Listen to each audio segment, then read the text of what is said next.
Good morning to all. Welcome back to R S sir Sikar YouTube channel. एक बार फिर से आप सभी का आर एस सर के इस यूट्यूब चैनल पर स्वागत है।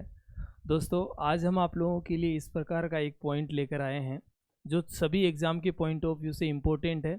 चाहे आप लोग डिफेंस के एग्ज़ाम की प्रिपरेशन कर रहे हैं, चाहे आप लोग ऑलमोस्ट कितने भी जो भी वनडे एग्ज़ाम्स फेस करेंगे, उन सभी के पॉइंट ऑफ व्यू से इम्पोर्टेंट है। तो बिल्कुल भी स्किप मत करिए, सेशन को ध्यान से देखिए।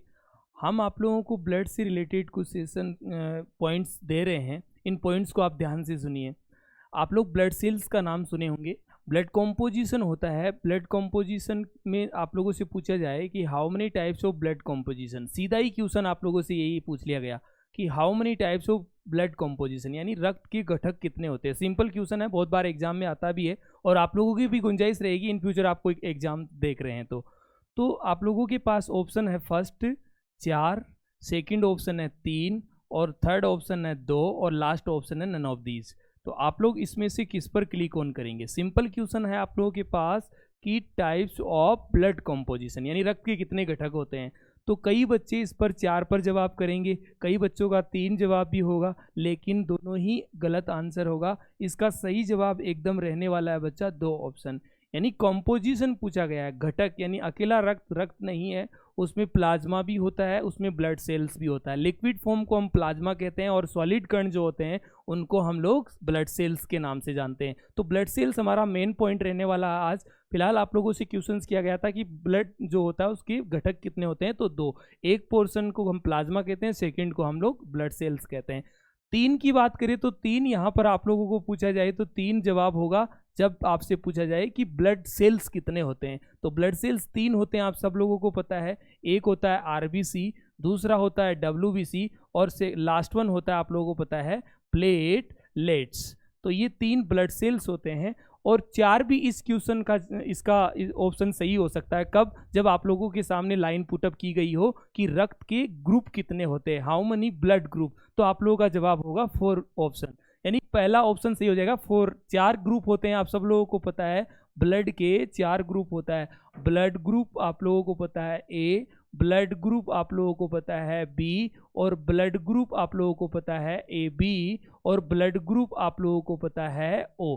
तो ये आप लोगों को मालूम है 4 ब्लड ग्रुप होते हैं। तो इस ऑप्शन को हम लोग देखें तो यहाँ पर 3 लाइन क्रिएट होती है और तीनों में अलग अलग जवाब जा रहा है। पहला क्वेश्चन आप लोगों के सामने रहा कि ब्लड कॉम्पोजिशन यानी रक्त के घटक कितने होते हैं, तो आप लोगों का जवाब आ गया 2 में आप लोगों ने एक बताया क्या बच्चा, प्लाज्मा, और सेकंड वन आप लोगों ने बताया ब्लड सेल्स। ब्लड सेल्स को आप रक्त कार्पल्स भी कह सकते हैं या रक्त कणिकाएं भी कह सकते हैं या ब्लड सेल्स भी बोल सकते हैं। तो काफ़ी इंपॉर्टेंट रहने वाला है ये सेशन और ब्लड सेल से लगातार क्वेश्चंस आप लोगों के ऑलमोस्ट एग्जाम्स जो होते हैं उनमें पूछे ही जाते रहते हैं। तो इसको ध्यान से देखिए बच्चा। हम आज जो आप लोगों को बताने वाले हैं वो ब्लड सेल्स पर बताने वाले हैं। तो स्टार्ट करते हैं, डोंट वेस्ट टाइम, बिना समय को बर्बाद किए इस सेशन की शुरुआत कर लेते हैं। काफ़ी इम्पोर्टेंट रहने वाला है, ध्यान से आप लोग देखिए, जुड़े रहें लास्ट तक। देखो बच्चा, ब्लड सेल्स जो होते हैं ब्लड में सॉलिड कण होते हैं। आप ब्लड को देखेंगे तो उसमें छोटे छोटे कण दिखाई पड़ेंगे, उन कणों को ही हम लोग ब्लड सेल्स कहते हैं। ये सॉलिड कण होते हैं, काफ़ी इंपॉर्टेंट होता है। तो आइए आप लोगों को ब्लड सेल्स के बारे में बताते हैं। ब्लड सेल्स, ब्लड सेल्स इसको आप लोग हिंदी में रक्त कोशिका, इसको आप लोग हिंदी में रक्त कोशिका भी कहते हैं। रक्त कोशिका या रक्त कणिका के नाम से भी जाना जाता है। पहली बात, आप लोगों से पूछा जाए कि ये क्या है, तो ये सॉलिड कण है। रक्त में पाए जाने वाले सॉलिड कण, रक्त में पाए जाने वाले सॉलिड कण को हम लोग क्या कहते हैं, ब्लड सेल्स कहते हैं। यदि आप लोगों से पूछा जाए लिक्विड फॉर्म में पाया जाता है तो उसको क्या कहते हैं, तो प्लाज्मा कहा जाता है। दूसरी बात ये है कि ये इसके कितना प्रतिशत ब्लड में होता है, तो ब्लड में इसकी प्रतिशतता, ब्लड में प्रतिशतता, ब्लड में इसकी जो प्रतिशतता होती है वो होती है बच्चा, ध्यान से देखिए, 40 से 45%। 40 से 45% जो होता है ब्लड में, ब्लड सेल्स ही होता है। बाकी आप लोगों को पता है कि 55 से 60 बच गया है। 55 से 60 जो होता है, 55 से 60% ये प्लाज्मा पार्ट होता है। काफ़ी इम्पोर्टेंट है, आप लोगों की क्वेश्चन ये भी आता है कि ब्लड में प्लाज्मा का क्या प्रतिशत, तो जवाब आता है 55 से 60। और आप लोगों से ये पूछा जाए कि ब्लड में जो प्लाज्मा होता है उसमें आप लोगों से जल की प्रतिशतता पूछे, जल की प्रतिशतता, तो आप लोगों का जवाब आ जाएगा, पॉइंट टू पॉइंट बात कर रहे, काफ़ी इंपॉर्टेंट है सेशन को, आप लोग बिल्कुल भी स्किप मत करिए। एक क्वेश्चन यहाँ से आपका पक्का तैयार होने वाला है। जल की प्रतिशतता आप लोगों से पूछी जाए तो 90 से 92% होता है। प्लाज्मा में जल की उपस्थिति 90 से 92%, तो बहुत बार एग्जाम्स में क्वेश्चन पूछा भी गया है। आप लोगों से पूछा जाए तो 7% यहाँ पर क्या हो सकता है, प्रोटीन होता है। तो ये कॉम्पोजिशन होता है आप लोगों के प्लाज्मा का। अभी हम लोग जो आज सेशन जो बात करने जा रहे हैं वो ब्लड सेल्स पर करेंगे। तो ब्लड सेल्स कितने टाइप की हो सकती है, types of blood sales, types of blood sales, types of blood sales. तो अपने ब्लड में 3 टाइप की ब्लड सेल्स पाई जाती है। There are 3 types of blood cells, यानी रक्त कोशिकाएं 3 प्रकार की होती है, जिसमें आप लोगों को ध्यान से पढ़ना बच्चा। फर्स्ट वन जो होता है आप लोगों का आरबीसी होता है, फर्स्ट वन आप लोगों का जो होता है आरबीसी, और सेकंड वन जो आप लोगों का होता है डब्ल्यूबीसी, और लास्ट वन जो थर्ड वन है वो आप लोगों का होता है प्लेटलेट्स, प्लेटलेट्स। तो काफ़ी इम्पोर्टेंट है, आईएमपी है, और इधर से आप लोगों ने जो एग्ज़ाम फेस किए हैं उनमें जीएस जहाँ पूछी जाती है वहाँ पर यहाँ से क्वेश्चंस बनते ही है। तो आओ बच्चों इनके बारे में 1 बाय 1 करके एक एक को क्लियर करते हैं। सबसे पहले आप लोगों के पास जो लिखा हुआ है वो लिखा हुआ है आरबीसी, सेकंड वन आप लोगों के पास लिखा हुआ है वो है डब्ल्यूबीसी, और थर्ड वन आप लोगों के पास लिखा हुआ है वो प्लेटलेट्स। देखिए जो आरबीसी होता है इसका वैसे पूरा नाम आप लोगों से पूछा जाए तो बच्चा बच्चा जानता है आज की डेट में, इसको आप लोग रेड ब्लड सेल्स बोलते हैं। रेड ब्लड सेल्स एकदम जनरल है, काफ़ी आईएमपी भी है, इम्पोर्टेंट भी है ब्लड सेल्स। इसको आप लोग बोलते हैं वाइट ब्लड सेल्स, ठीक है बच्चा। और इसको प्लेटलेट्स को प्लेटलेट्स ही कहते हैं। इसका हिंदी में जो निकलता है मीन वो होता है, सब लोग जानते हैं, लाल रक्त कोशिका, लाल रक्त कोशिका, और इसको हम लोग कहते हैं श्वेत रक्त कोशिका। इसको क्या कहा जाता है बच्चा, श्वेत रक्त कोशिका, श्वेत रक्त कोशिका। काफ़ी इम्पोर्टेंट है, आईएमपी है, बहुत बार एग्जाम में पूछा भी जाता है, श्वेत रक्त कोशिका। और इसका हिंदी में नाम है वो होता है बच्चा बिम्बाणु, इसका हिंदी में नाम क्या होता है, बिम्बाणु। तो ये चीज़ आप लोगों के लिए आईएमपी रहने वाली है, इसको आप लोग ध्यान रखिए, क्योंकि ये तो सबको ही पता होता है लाल रक्त कोशिका, श्वेत रक्त कोशिका, लेकिन प्लेटलेट्स का हिंदी वर्ड नहीं मालूम होता है, इसको आप लोग ध्यान रखिए। बिम्बाणु किसे कहते हैं, प्लेटलेट्स को कहा जाता है। इनका टेक्निकल नाम भी आप लोगों के लिए इम्पोर्टेंट होता है, आप टेक्निकल नाम बोल सकते हैं, या इसको लेटिन वर्ड नाम दिया जा सकता है, या फिर आप अन्य नाम करके भी लिख सकते हैं। तो आरबीसी का अन्य नाम या रेड ब्लड सेल्स का अन्य नाम जो होता है वो होता है बच्चा इरिथ्रोसाइट। वो क्या होता है इसका, इरिथ्रोसाइट, इरिथ्रोसाइट। अब देखिए आप लोग, इरिथो लेटिन वर्ड है, साइट भी लेटिन वर्ड है। साइट का सेंस होता है सेल। आप लोगों से पूछा जाए कि साइट मतलब क्या होता है, सेल।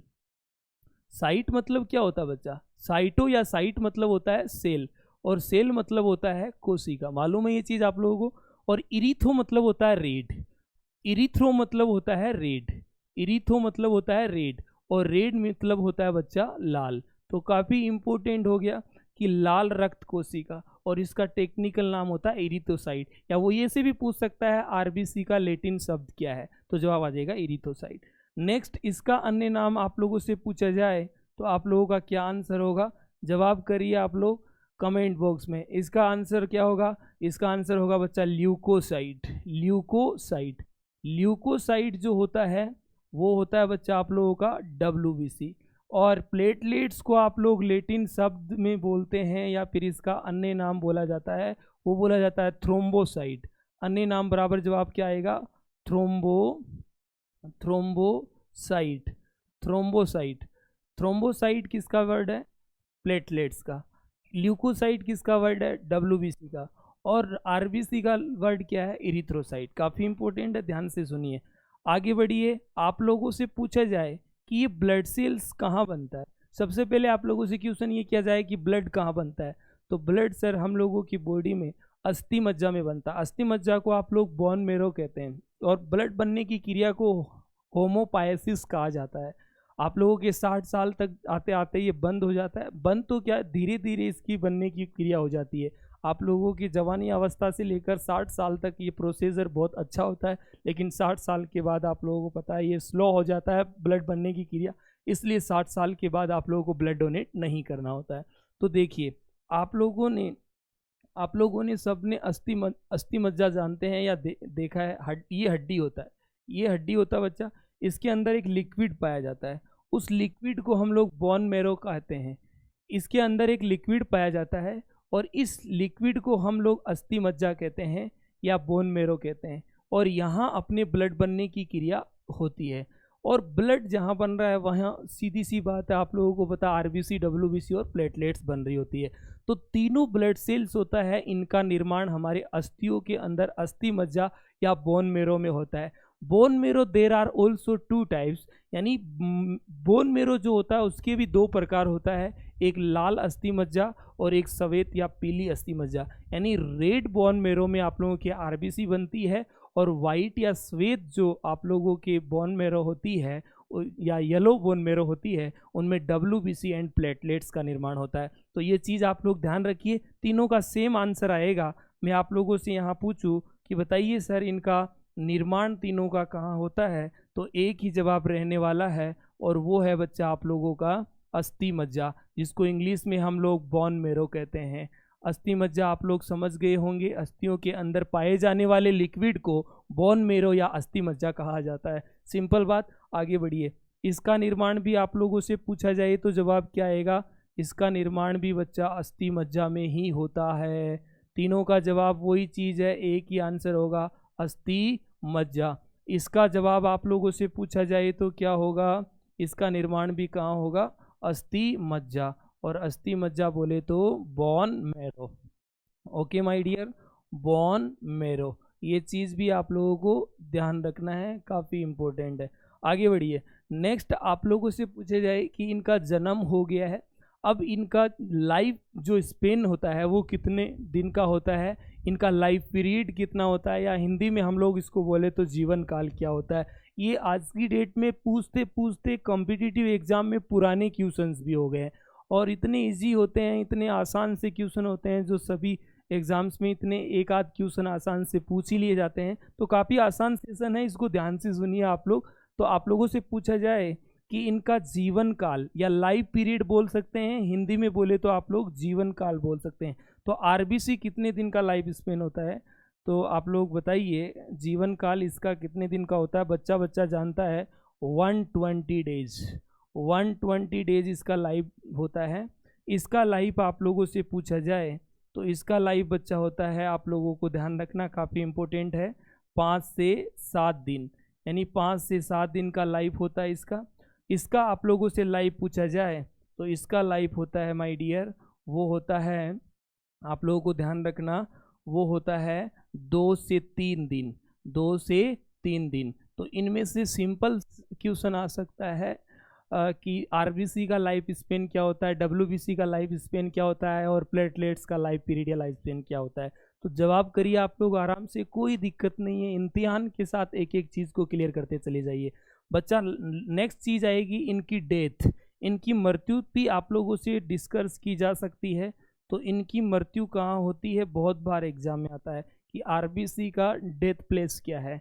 आप लोगों को पता है अपने शरीर में कोशिकाओं में जो कोशिका यानी सेल होती है उसमें लाइसोजाइम्स पाया जाता है, लेकिन एक आरबीसी ऐसी स्तनधारियों की आरबीसी ऐसी कोशिका होती है जिसमें लाइसोसोम नहीं पाया जाता है, कोशिकांग लाइसोसोम कोशिकांग नहीं पाया जाता है, इसलिए अपना मृत्यु प्लेस या जो मृत्यु का स्थान या डेथ प्लेस है वो स्प्लीन रखती है। स्प्लीन को हम लोग तिल्ली भी बोलते हैं, या हिंदी में इसको आप प्लीहा भी कहते हैं। तो आप लोग ये चीज़ भी ध्यान रखिए, ये स्प्लीन या तिल्ली या प्लीहा, यहाँ पर हम लोग ब्लड स्टोर भी करते हैं, और इसको हम लोग ब्लड बैंक के नाम से भी जानते हैं। यहाँ हमारे शरीर का आयरन स्टोर भी होता है। तो काफ़ी इंपॉर्टेंट है, ध्यान से इन एक एक चीज़ को आप लोग क्लियर कर लीजिए। देखो बच्चा, आप लोगों से पूछा जाए इसका जवाब क्या, 120 डेज था। अब देखो मृत्यु आप लोगों से पूछी जाए तो आप लोग बोलेंगे स्प्लीन।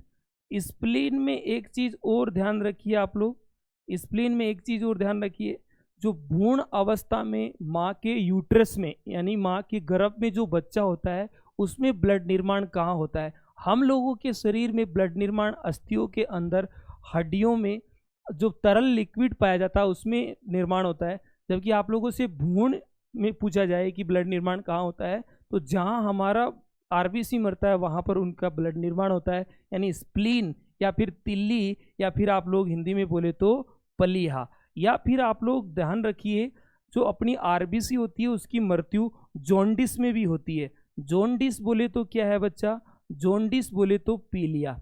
जॉन्डिस बोले तो क्या है बच्चा, पीलिया। काफ़ी इंपॉर्टेंट है, एग्जाम में पूछा भी जाता है। तो पीलिया में हम लोगों का, या जॉन्डिस में या हेपेटाइटिस में क्या होता है, आरबीसी मरता है। या फिर आप लोग ये भी ध्यान रखिए, दोनों ही ऑप्शन में आप लोगों के पास नहीं है तो आप लोगों को बताना है इसका आंसर क्या आएगा, लीवर, यानी लीवर में भी इसका डेथ प्लेस होता है। तो ये चीज़ें आप लोगों को काफ़ी इंपॉर्टेंट है, ध्यान रखना है। किधर से भी कैसा भी ऑप्शन पुटअप किया जा सकता है, क्वेश्चन पूछने का तरीका अलग अलग हो सकता है, ऑप्शन भी अलग अलग पुटअप किए जा सकते हैं। आगे बढ़िए, आप लोगों से इसका मृत्यु या डेथ पूछेगा तो आप लोगों का जवाब आ जाएगा ब्लड। यानी ये जो WBC होती है ये अपने ब्लड में ही डेथ करती है, या इनकी मृत्यु ब्लड में ही हो जाती है। काफ़ी इंपॉर्टेंट है, बहुत IMP है, ध्यान से सुनिए।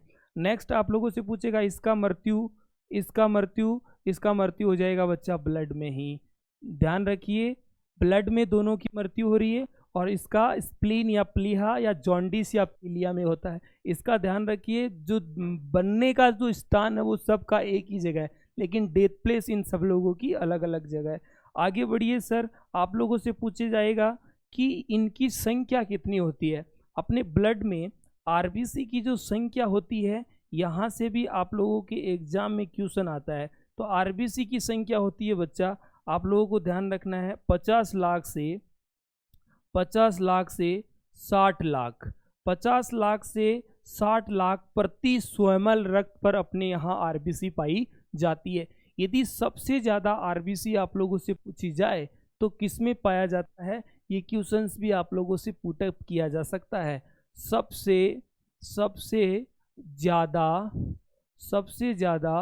आरबीसी, सबसे ज़्यादा आरबीसी की संख्या, सबसे ज़्यादा आरबीसी की संख्या ऊंट में पाई जाती है।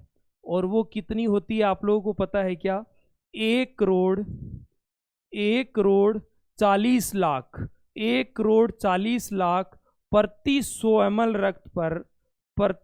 ml रक्त पर आरबीसी की संख्या ऊंट में पाई जाती है। ये चीज़ भी आप लोग ध्यान रखिए, ऊंट एक ऐसा प्राणी या एक ऐसा स्तनधारी जीव है जिसकी आरबीसी में केंद्रक पाया जाता है। बाकी तमाम जितने भी जीव धरती पर स्तनधारी जीव है उनकी आरबीसी में केंद्रक नाम की चीज़ नहीं पाई जाती है। ये क्वेश्चंस भी आप लोगों के एग्जाम में पूछे गए हैं और आगे भी गुंजाइश बनी रहेगी, ध्यान रखिए बच्चा।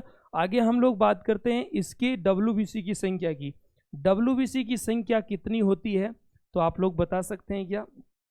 WBC की संख्या जो होती है वो होती है, आप लोगों को ध्यान रखना, 10,000 से लेकर 50,000 तक WBC की संख्या आपके शरीर में हो सकती है। 50,000 तक हो सकती है। 50,000 से ऊपर जाते ही आप लोगों की जो ल्यूकोसाइट है यानी WBC अनबैलेंस हो गई है, और इन फ्यूचर आप लोगों के कैंसर डिजीज़ बन सकता है या क्रिएट हो सकता है, या ये बीमारी जनरेट हो सकती है।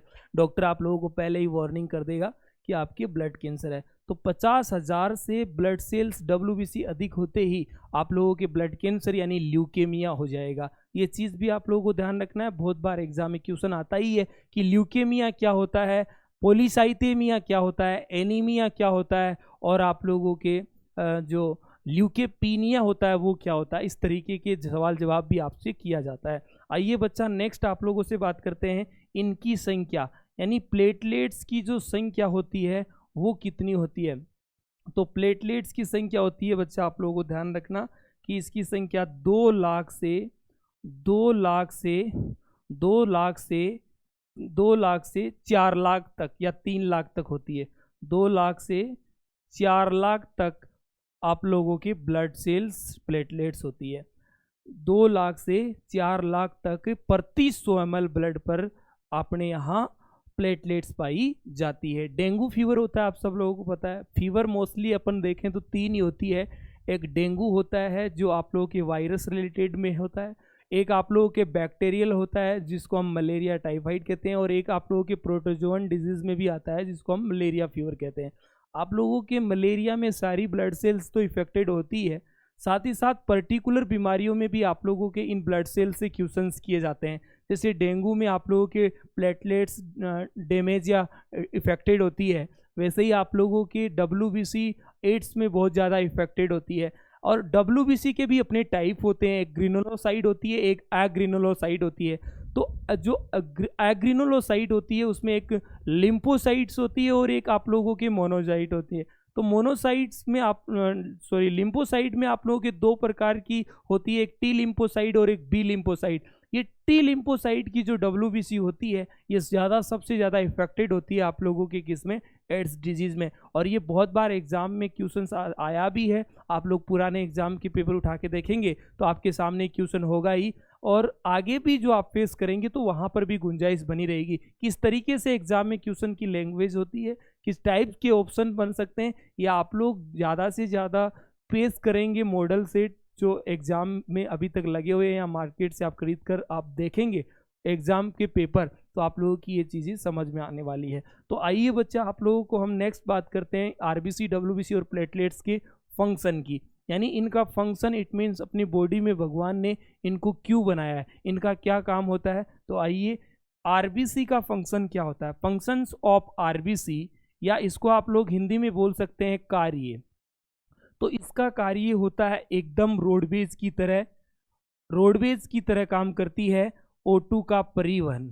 क्या करती है बच्चा, सिंपल है, O2 का परिवहन, यानी ट्रांसपोर्ट ऑफ ऑक्सीजन। हमारे यहाँ रोडवेज आप लोगों को पता है परिवहन का मतलब घुमाना। हमारे यहाँ शरीर में ऑक्सीजन को प्रत्येक सेल्स तक पहुँचाने का काम RBC के मार्फत होता है। सर्कुलेशन सिस्टम का रोल तो है ही। अब सर्कुलेशन आप लोगों को पता है ब्लड, और ब्लड में आप लोगों को पता है RBC, और RBC में हीमोग्लोबिन, और हीमोग्लोबिन में आयरन आपको पता है ऑक्सीजन से क्रिया करता है, और उसको तुरंत कौन चिपका लेता है, हीमोग्लोबिन। आपसे क्वेश्चन यूँ भी किया जाता है कि सबसे ज़्यादा हीमोग्लोबिन कौन सी गैस के साथ चिपकता है।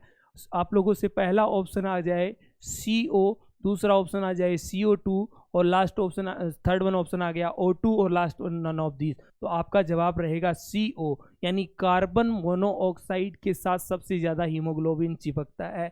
यही कारण है आप लोग वाहन में बैठे होते हैं तो वाहन के धुएं से आप लोगों को उल्टी हो जाती है। इसका कारण क्या है कि वाहनों के धुएं में कार्बन मोनोऑक्साइड होती है, जिससे आपका दम घुटने लग जाता है और उल्टी कर देते हैं। या बंद कमरे में अंगीठी जलाकर सो जाने से भी आपकी मृत्यु हो जाती है। इसका कारण भी कहीं ना कहीं आप लोग देख रहे होंगे, कार्बन मोनोऑक्साइड होता है, क्योंकि अंगारों में कार्बन मोनोऑक्साइड होता है। तो कार्बन मोनोऑक्साइड को सबसे ज़्यादा हीमोग्लोबिन चिपकता है या चिपकाता है। CO2 को उससे कम और सबसे ज़्यादा कम चिपकाता है, वो उसका नाम है ऑक्सीजन। लेकिन भगवान ने इसको इसके साथ नहीं जोड़कर ऑक्सीजन के साथ जोड़ा है। जो भगवान करता है वो हमेशा अच्छे के लिए ही करता है। आप सब लोगों को पता है हम लोग बिना ऑक्सीजन के जिंदा नहीं रह सकते, ये चीज़ आप लोगों को मालूम है। तो ऑक्सीजन जरूरी है, और इस ऑक्सीजन को सेल्स तक पहुंचाने का काम हमारे यहाँ RBC के मार्फत होता है। तो सिंपली आप लोग समझ ही गए होंगे कि RBC का काम जो होता है वो ऑक्सीजन का ट्रांसपोर्ट करना होता है या ऑक्सीजन का परिवहन करना होता है। नेक्स्ट अपन बात करते हैं बच्चा किसके कार्य की, तो आप लोगों का जवाब आएगा WBC के कार्य की, यानी फंक्शन ऑफ WBC। जवाब क्या होगा, तो आंसर करिए, प्रोवाइड टू इम्यूनिटी, यानी रोग प्रतिरोधक क्षमता को बनाए रखना। रोग प्रतिरोधक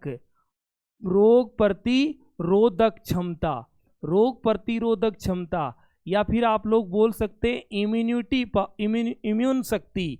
रोगों से लड़ने वाली शक्ति हम लोगों को WBC से ही मिलती है। आप लोगों से पूछा जाए कौन सा पोषक पदार्थ हमारे यहाँ इम्यूनिटी पावर देता है, कार्बोहाइड्रेट, प्रोटीन, विटामिन और नन ऑफ दीज। तो जवाब आ जाएगा विटामिन्स। इसलिए विटामिन्स को हम लोग प्रोटेक्टिव सब्सटेंस या सुरक्षात्मक पदार्थ के नाम से भी जानते हैं। आप लोगों को ये चीज़ भी मालूम होना चाहिए कि हम लोगों को पोषक पदार्थ नहीं पूछकर विटामिन में से ऐसा विटामिन पूछे कि कौन सा विटामिन हम लोगों के लिए इम्यून पावर देता है या प्रतिरक्षी विटामिन के नाम से या इम्यून विटामिन के नाम से जाना जाता है, तो जवाब आने वाला ए को हम लोग टेक्निकल नाम से या फिर आप लोगों को ध्यान रखना लेटिन वर्ड या इसका रासायनिक नाम केमिकल नेम जो होता है वो रेटिनॉल होता है। ये चीज़ भी आप लोगों को ध्यान रखना है।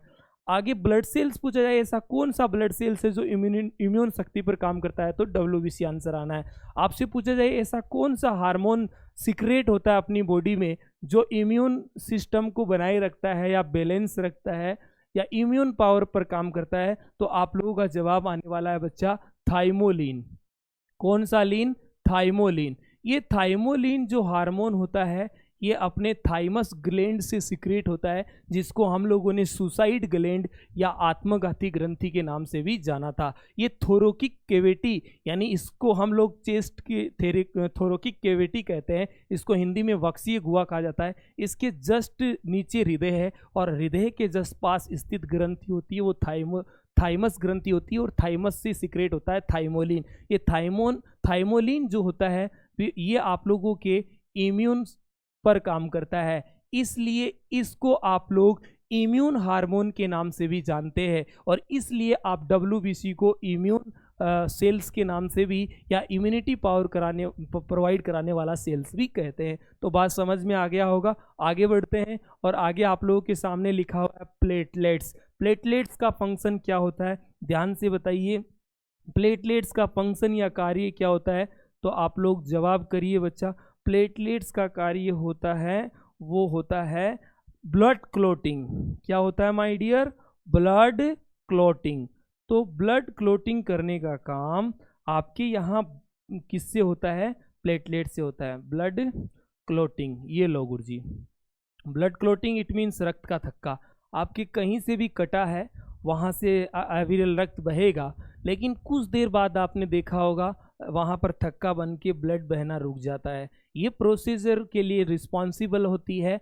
आप लोगों से ब्लड सेल्स पूछे तो प्लेटलेट्स, आप लोगों से विटामिन्स पूछे तो विटामिन के, और आप लोगों से पूछा जाए कौन सा प्रोटीन रक्त का थक्का बनाने पर काम करता है, तो जवाब आ जाएगा आप लोगों का प्रोथ्रोम्बिन। और कौन सा मिनरल्स रक्त के थक्के बनाने पर काम करता है, तो आप लोगों का जवाब आएगा कैल्शियम। ये काफ़ी इंपॉर्टेंट लाइन बोल गया हूँ, चारों लाइन आप लोग ध्यान रखिए, इससे बाहर कुछ भी नहीं रहने वाला है। तमाम एग्जाम में यहाँ से ही क्वेश्चंस पूछे जा सकते हैं। साइंस चेंज नहीं है माय डियर, बस आप लोगों को अपडेट करना है। अपडेट करके एग्जाम में जाएंगे और सभी एग्जाम में आप लोगों को जीके के तौर पर जीएस का पोर्शन पूछा ही जाता है, तो उसकी दृष्टि से काफ़ी इंपॉर्टेंट है, इसको ध्यान से पढ़िए। आगे बढ़िए। आप लोगों से पूछा जाए कि आरबीसी, डब्ल्यूबीसी और प्लेटलेट्स के फंक्शन यानी काम तो आप लोगों ने बता ही दिए हैं। इसके अलावा आप लोगों से पूछा जाए कि बताइए सर, आरबीसी, डब्ल्यूबीसी और प्लेटलेट्स होता है, इनकी आकृति क्या होती है या इनकी कमी से डिजीज़ क्या हो सकते हैं, वो भी काफ़ी इम्पोर्टेंट बात है, तो इसकी भी अपन बात कर लेते हैं। देखिए बच्चा, आप लोगों के सामने मैं नाम लिख रहा हूँ। पहले आरबीसी, ठीक है। आरबीसी को आप लोगों ने रेड ब्लड सेल्स बोला है, ठीक है। दूसरा आप लोगों के सामने लिख रहा हूँ डब्ल्यूबीसी, और डब्ल्यूबीसी को आप लोगों ने वाइट ब्लड सेल्स बोला है। और तीसरा वर्ड मैं आप लोगों के सामने लिख रहा हूँ प्लेटलेट्स।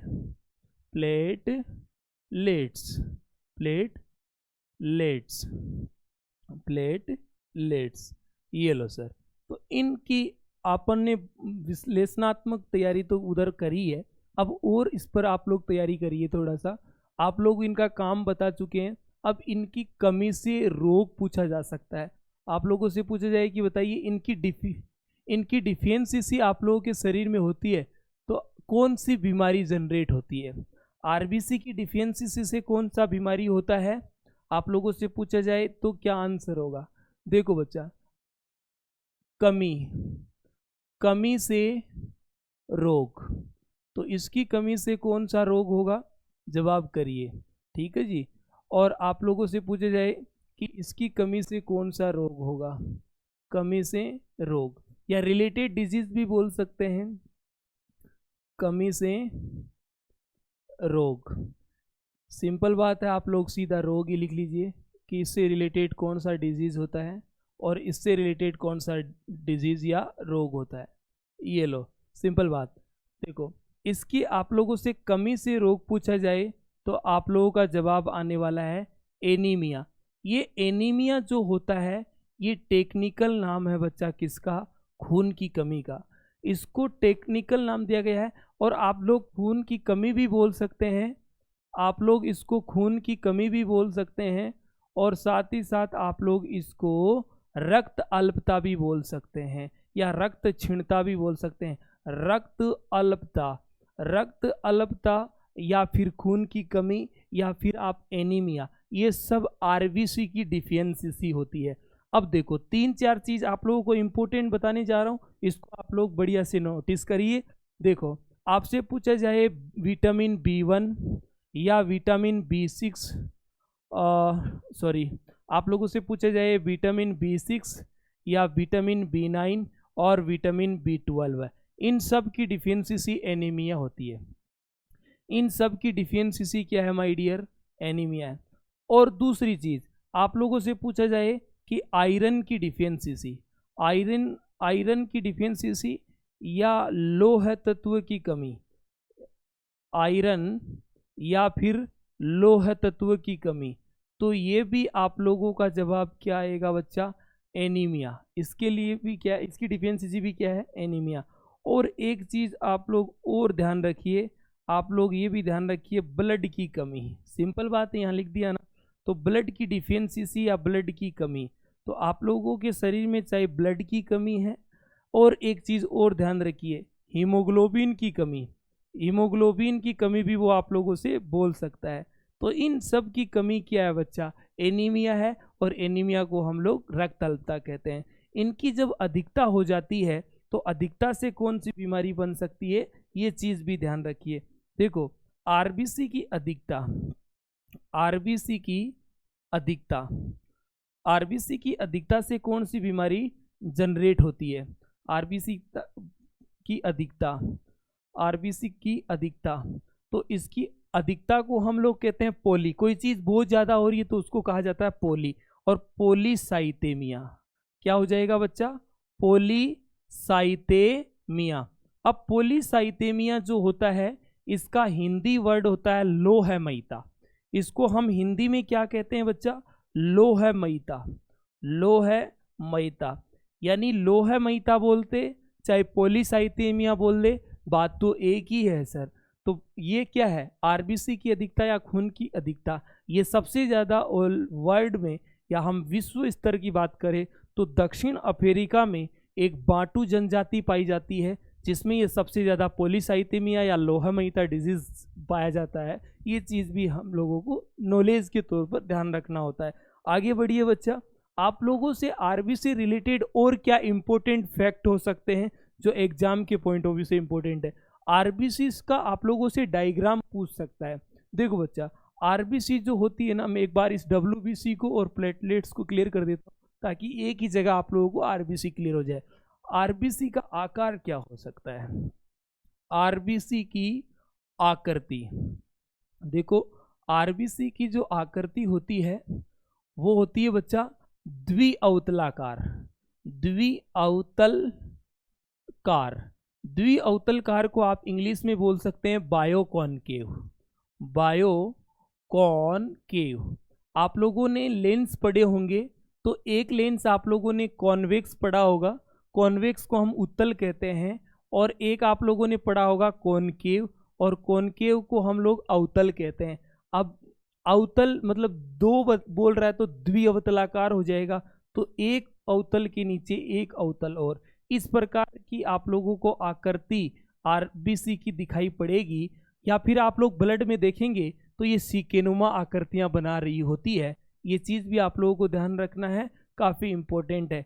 जब ये द्विअवतलाकार से आरबीसी हंसियाकार ले लेती है या दरांतीनुमा आकृति ले लेती है या दांतली जैसी इसकी आकृति हो जाती है, तो इससे भी एक डिजीज जनरेट होता है जो आप लोगों के एग्जाम्स में पूछा जाता है। देखो बच्चा, आप लोगों को ध्यान रखना, जब आरबीसी की आकृति आरबीसी की आरबीसी की आकृति आरबीसी की आकृति हसियाकार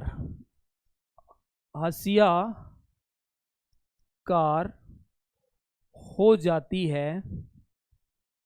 जाती है तो इससे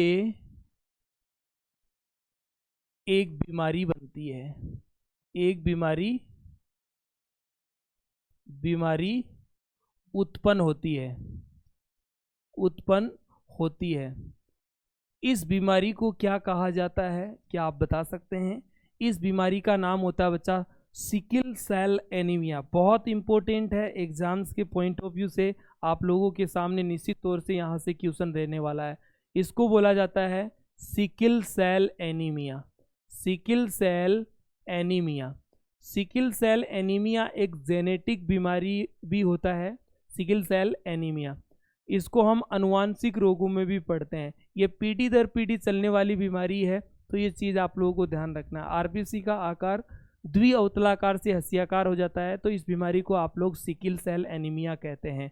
समझ आ गया? इसमें ऑक्सीजन का ट्रांसपोर्ट पूर्ण रूप से नहीं होता है, इसलिए व्यक्ति की कम उम्र में ही दम घुट के मृत्यु हो जाती है। इस बीमारी को हम अनुवांशिक रोग भी कहते हैं। बात समझ में आ गया होगा? काफ़ी इंपॉर्टेंट है। अब आगे बढ़िए और आप लोग आरबीसी से रिलेटेड और इम्पोर्टेंट फैक्ट निकालिए। आपसे क्वेश्चन यूँ किया जाए कि आरबीसी जो होती है वो कहाँ पाई जाती है, तो एंटीजन पर, एंटीबॉडी पर, और प्लाज्मा में, या फिर लीवर में, या फिर और कोई ऑप्शंस क्रिएट कर सकता है। तो आप लोगों को ये चीज़ ध्यान रखना है कि आरबीसी हमेशा एंटीजन पर पाई जाती है। आरबीसी एंटीजन पर होती है, ये चीज़ भी आप लोगों को ध्यान रखना है। आरबीसी हमेशा किस पे पाई जाती है बच्चा? एंटीजन पर पाई जाती है, ये चीज़ भी ध्यान रखना। नेक्स्ट पूछा जाता है कि सोते समय यानी स्लीपिंग टाइम आरबीसी में क्या परिवर्तन होता है? घट जाती है, बढ़ती है, और अपरिवर्तित यानी नो चेंज, या नन ऑफ दीज इनमें से कोई नहीं, या ऑल स्टेटमेंट आर करेक्ट। तो आप लोगों का जवाब क्या रहने वाला है, वो जवाब करिए।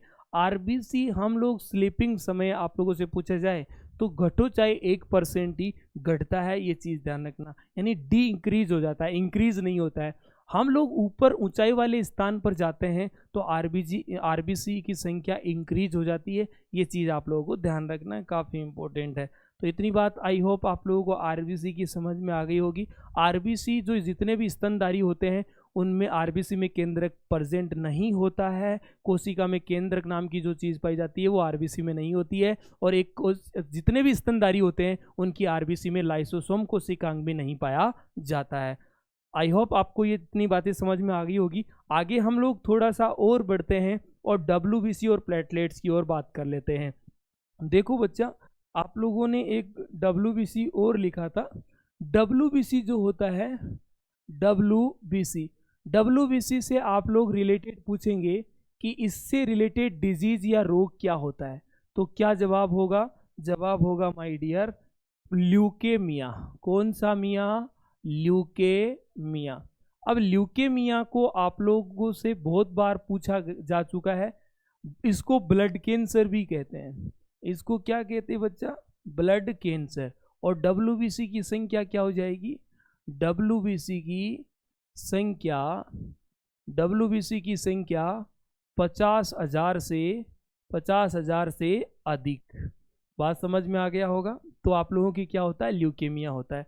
जब डब्ल्यूबीसी की संख्या कम हो जाती है, 10,000 से 50,000 तक होना ही चाहिए, इससे कम हो जाती है 10,000 से, तो उसको ल्यूकेपीनिया कह दिया जाता है। ये चीज़ भी आप लोगों को ध्यान रखना है, इंपॉर्टेंट है, आईएमपी है और बहुत बार एग्जाम में पूछा भी जाता है, तो ध्यान रखिए इस चीज़ को।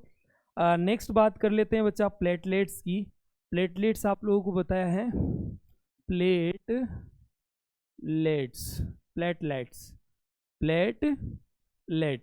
तो प्लेटलेट जो होती है इनका आप लोगों को पता है काम क्या बताया था? इसका जो कार्य बताया आप लोगों को वो ब्लड क्लोटिंग करना बताया।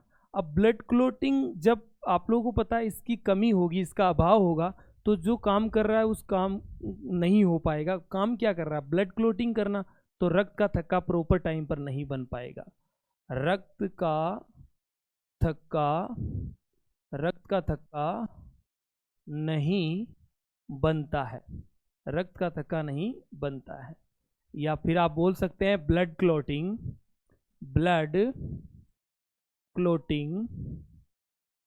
नो, ब्लड क्लोटिंग नहीं होता। ये चीज समझ में आ गया होगा, इंपॉर्टेंट IMP है। अब आप लोगों को 3-4 लाइनें इंपॉर्टेंट रूप से ध्यान रखनी है, जो एग्जाम के पॉइंट ऑफ व्यू से बहुत इंपॉर्टेंट है और बहुत बार पूछी भी जाती है। तो मैं आप लोगों को लिखा दे रहा हूं ध्यान से। ब्लड क्लोटिंग पर बात चल रही है बच्चा। ब्लड क्लोटिंग इट मीन्स रक्त का थक्का। इससे रिलेटेड 4 बात आप लोगों से पूछ सकता है। 4 लाइन क्या क्या हो सकती है वो सुनिए आप लोग। पहली लाइन आप लोगों के बीच जो रहने वाली है वो है बच्चा, रक्त का थक्का बनाने वाला विटामिन। आप लोगों से पूछे जाए रक्त का थक्का बनाने वाला कौन सा विटामिन होता है, बहुत बार एग्जाम में आता है, आप लोगों को मालूम है, आंसर करिए आप लोग। दूसरा होता है रक्त का थक्का बनाने वाला प्रोटीन। रक्त का थक्का बनाने पर कौन सा प्रोटीन काम करता है वो चीज बताइए। तीसरी बात आप लोगों से पूछ सकता है रक्त का थक्का बनाने वाला ब्लड सेल। ठीक है जी, ब्लड सेल। और एक चीज आप लोगों से पूछ सकता है रक्त का थक्का बनाने वाला मिनरल्स। ठीक है जी, मिनरल्स। तो इन चारों का जवाब करिए। अब इससे ज्यादा कोई ऊपर आप लोगों से पूछ नहीं सकता। इन चारों लाइन का आंसर क्या होगा? बहुत आसान है। देखो सर, विटामिन में हम लोगों ने आप लोगों को बता रखा है कि कौन सा ऐसा विटामिन है जो ब्लड क्लोटिंग या हेमरेजिक विटामिन के नाम से जाना जाता है। तो आप लोगों का जवाब आ जाएगा के। और प्रोटीन से रिलेटेड आप लोगों से पूछा जाए कि ऐसा कौन सा प्रोटीन होता है जो ब्लड प्रोसेसिंग में रिस्पॉन्सिबल होता है, या ब्लड क्लोटिंग प्रोसेसिंग में रिस्पॉन्सिबल होता है या जिम्मेदार होता है। तो जवाब आ जाएगा कैल्शियम। काफ़ी इंपॉर्टेंट है, ध्यान से देख लीजिए। और उसके बाद होता है ब्लड सेल। ब्लड सेल आप लोगों से पूछा जाए तो बताया हुआ है प्लेटलेट्स, ये लो गुरुजी। और उसके बाद आप लोगों से पूछा जाए मिनरल्स कौन सा होता है, तो मिनरल्स आप लोगों का, देखो प्रोटीन पूछा जाए तो प्रोटीन आप लोगों का होगा, कैल्शियम नहीं होगा, प्रोटीन आप लोगों का होगा प्रोथ्रोम्बिन। देखो बच्चा, प्रोथ्रोम्बिन प्रोटीन होती है जो ब्लड में पाई जाती है, और मिनरल्स जो होता है वो होगा कैल्शियम। पूछा जाए कौन सा मिनरल्स ब्लड क्लोटिंग प्रोसेसिंग में काम आता है, तो कैल्शियम।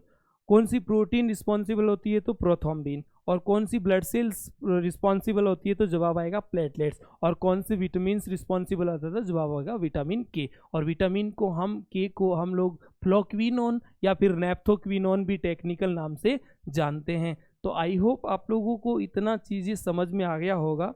ज़्यादा लंबा सेशन नहीं हो, आप लोगों के लिए हम और इस तरीके के छोटे छोटे सेशन लेकर आएंगे। आप लोग इतना सेशन जो है आप लोग इसको क्लियर करिए ध्यान से, और ऑब्जेक्टिव टाइप क्वेश्चंस पढ़िए। आई होप पसंद आया होगा सेशन, और जल्दी आप लोगों से मिलेंगे। जब तक आप लोग हंसते रहिए, मस्त रहिए, बिंदास्त रहिए, और अपने मम्मी पापा का नाम रोशन करते रहिए। जय हिंद, जय भारत। Thank you.